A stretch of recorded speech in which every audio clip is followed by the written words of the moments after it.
Сыдыралиевди. Кечирип коюңуздар, мен экинчи жолу суроо берип атам. Мен тиги Өмүрбек Ашырбекович, сизге суроом бар. Суроо эмес, сизге как тапшырма катары. Мага жанагы Аламедин району боюнча да берип коюңуз, үлүш жерлерди. Хорошо. Баарын берсеңер, ошол мен ошолорду карап туруп, ошол жогорку кеңештен алып чыгып туруп, баарын көрсөтүш керек да, ким канча жер алганчы, акыры ошол билинет да артында кимдер бар экеничи.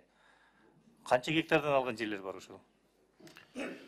Аны жалпысынан айта кетсек, жана примерно бар да, мисалы бирөөнү каттатып койгон, артында башкалар турат дагы, монча бир 20 гектар, 30-50 гектардан бар да турабы? Аны жалпысынан Бүтүп отурат да, бүгүн эртең трансформация кылам, бүрсүгүнү кылам, анан элге сатам дегендер турабы? Бир киши.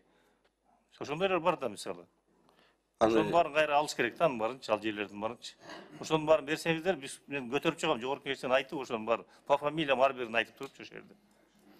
Ошондой кылыш керек да, артында ким турганды изилдеп чыгыш керек анын баарынчы. Кимге каттатып койгондон беричи. Ошону берсеңиздер макулбу? Аны жалпысынан айтып койсок деле болот. Ысык Ата, Аламедин, Сокулук районунда бир эле ушу 5-6 айыл бар.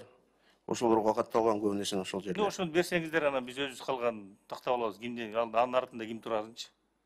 Андан кийин Азамат Кадырбеков, сиз эмени сурайын дедим. Азыр мына Аламедин району кошулуп атпайбы? Как раз тиги шаарга кошулуп атышпайбы?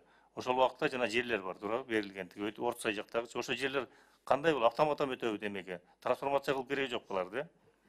Жана Орто Сай айылына караштуу жерлер, мен жана маалымат берип кеттим. Биз ген планды иштеп чыгып жатабыз. Ген план иштеп чыккандан кийин, аякка ген планга ылайык эмне каралса, ошону курууга жол беребиз. Жок, түшүндүм. Ошону кандай болуп өтөт деп атам. Хотя бир соткасына бир определенный бир сумма киргизип койсоңор болот да. Жандай Механизмдерин карап чыгабы? Жок, бир төлөш керек да, туурабы? Эми жөн эле баарында автоматтан уже өтүп атат. Алар өздөрү буга чейин күтүп аткандар бар да, 10 жыл бар, 5 жыл бар трансформация кылам деп күтүп отургандар, туурабы? Ошону айтып атам. Шаарга өткөндөн кийин өтүш керек бул автоматически, э? Да. Ошолор да. Анан кийин өзүңүздөр билесиңер, мына ген план деп сүйлөп калдыңыз. Ген план, Бишкектин ген планын мисалы эмне кылдыңар? Архитектор өлтүрдү да, туурабы? Мисалы магистралдын өйдө жагына бир аягын новый город, старый город кылып, ягын тиягына жакшы үйлөр салса болот эле да. Каалагандай берип атпайсыңар, туурабы?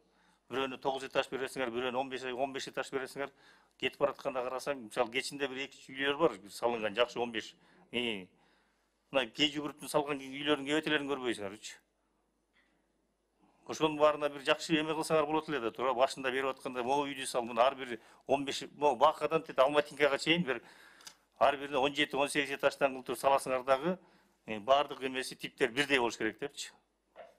Эми ошонун баары кимдин күнөөсү? Мисалы берилип аткан үйлөрдүн, ошо салынып аткан үйлөрчү. Архитектор уруксат берди ошонун баарын буга чейин.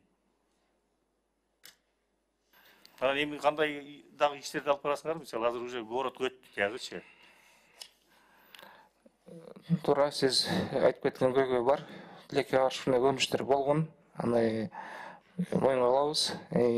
Биз ошондой көрүнүштөр болбош үчүн азыр ген планды иштеп чыгып, баарын иретинде келтирип, бүгүнкү күндө башкаруу тарабынан дизайн код иштелип чыкты. Андан сырткары болгон эмес, азыр деле болуп атат да. Мисалычы, азыр деле берип атасыңар да. азыр жер Ошону азыр токтотуш керек, азыртанчы. Токтотуп ген планды иштеп чыгып туруп, баарын бир типте кылып бербейсиңерби? Мисалы жолдун боюнда хотя бы бир 2 рядка чейинкисин, момундай үйлөрдү салгыла депчи. азыр мастер пландарын иштеп чыгып жатат архитектура. Биргеликте башка тиешелүү мекемелер менен.